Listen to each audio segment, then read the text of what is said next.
પોપ્સિકલ બનાવવાના છે। તમારા ઘરમાં જે વેરાયટી અવેલેબલ હોય, જે શરબત અવેલેબલ હોય તેનામાંથી તમે બનાવી શકો છો। આ આપણે ટેંગની બનાવી છે, આ રોઝની છે, આ આપણી ફાલસા ફ્લેવરની છે અને આપણી આ મસાલા સોડાની છે। સૌપ્રથમ તો આપણે આવી રીતનું જે ટેંગ અત્યારે સમર સિઝનમાં ટેંગનો આપણે જે યુઝ કરીએ છીએ એમાંથી મેં અહીંયા અત્યારે 2 ચમચી ટેંગ લીધેલું છે। આ ટેંગનો પાવડર છે, તેમાં આપણે પાણી છે તે અડધા ગ્લાસ જેટલું એડ કરીશું અને આપણે આને સરખી રીતના મિક્સ કરી દેવાનું છે। એકદમ સરખી રીતે મિક્સ થઈ જવું જોઈએ, પાવડર થોડો પણ ન રહેવો જોઈએ। આ રીતે આને આપણે મિક્સ કરી દેશું।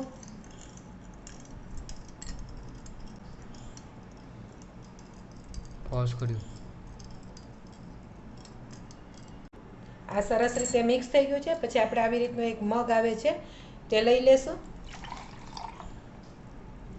અને આપણું આ જે કેન્ડી બનાવવાનું હોય છે આમાં આપણી પોપ્સિકલ છે એ સરસ રેડી થશે। તે તમે આવી રીતનામાં એડ કરી લેજો।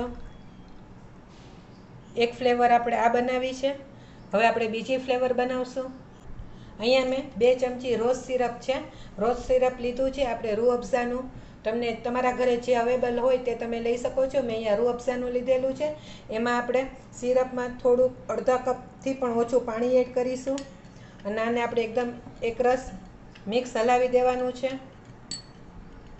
ઉનાળાની સિઝન છે, બાળકોથી માંડીને મોટાને બધાને ઠંડુ જ ખાવા પીવાનું મન થાય છે।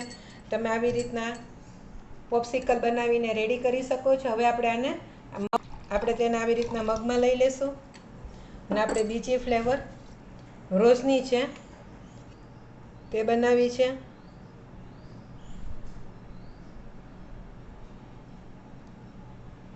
હવે આપણે ત્રીજી ફ્લેવર બનાવીશું। અહીંયા મારે જે બ્લેક કલરના જાંબુ આવે છે તેનું સિરપ છે, તેમાં આપણે પાણી એડ કરીશું। અડધો કપ જેટલું આપણે પાણી એડ કર્યું છે અને આપણે બરોબર મિક્સ હલાવી લેશું। આને પણ આપણે આવી રીતના કન્ટેનરમાં લઈ લેશું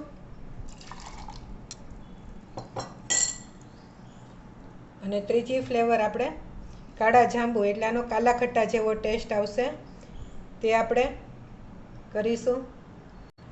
હવે આપણે ચોથી ફ્લેવર, તમારા ઘરે કોઈ પણ સોડા હોય, કોઈ પણ કોલ્ડ ડ્રિંક્સ હોય, તમે તેની પણ બનાવી શકો છો, ફ્રૂટીની પણ બનાવી શકો છો।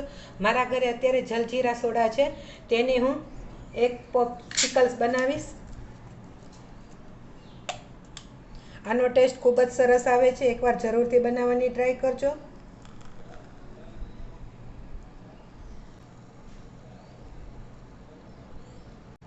આપણે અહીંયા 4 ફ્લેવર રેડી છે। એક આપણે ટેંગ બનાવ્યું, એક રૂ અફઝાનું એટલે કે ગુલાબની બનાવી છે પોપ્સિકલ્સ, એક કાલા ખટ્ટા અને એક આપણે જલજીરા સોડાની બનાવી છે। તમે અહીંયા તમારા ઘરે જે વેરિયેબલ હોય વસ્તુ તેનાથી તમે બનાવી શકો છો। લીંબુ શરબતથી પણ તમે આ બનાવી શકો છો। હવે આપણે આના લીડ છે તે કવર કરી દેશું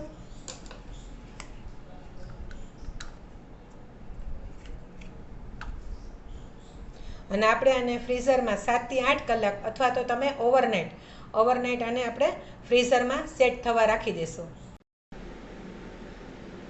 આ આપણી ઓવરનાઇટ રાખેલી છે પોપ્સિકલ રેડી થઈ ગઈ છે। હવે આપણે એક સાદું પાણી લેશું। અમે નોર્મલ પાણી છે, આપણે તેનામાં 2 મિનિટ માટે રાખવાની છે અને આપણે આવી રીતના 1 મિનિટ જેટલું આવી રીતના પાણીમાં રાખશું એટલે આપણી પોપ્સિકલ છે તે આખી રેડી થશે। આપણી પોપ્સિકલ રેડી છે। હવે આપણે તેને આવી રીતના તમને હું કાઢીને આપણી આ ટેંગ ફ્લેવરની જે આપણે રેડી કરી હતી, છોકરાઓ માટે હેલ્ધી છે, તમે સમર સિઝનમાં આપી શકો છો। આપણે જે રોઝ ફ્લેવર રેડી કરી તે છે,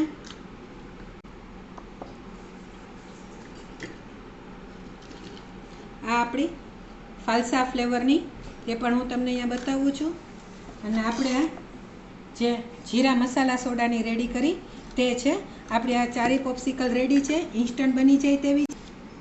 આપણી આ ઇન્સ્ટન્ટ પોપ્સિકલ બની જતી રેડી છે. તમારા ઘરમાં જે શરબત પડ્યું હોય, જે ફ્લેવર પડી હોય, તમે તેની આવી રીતના બાળકોને કેન્ડી સ્ટિક પોપ્સિકલ બનાવીને આપી શકો છો. બાળકોથી માંડીને મોટાને બધાને જરૂર ભાવે તેવી છે. તમે એક વખત આ રીતે જરૂરથી બનાવવાની ટ્રાય કરજો. તમને મારો વિડીયો પસંદ આવે તો પ્લીઝ શેર, લાઇક અને સબસ્ક્રાઈબ જરૂરથી કરશો.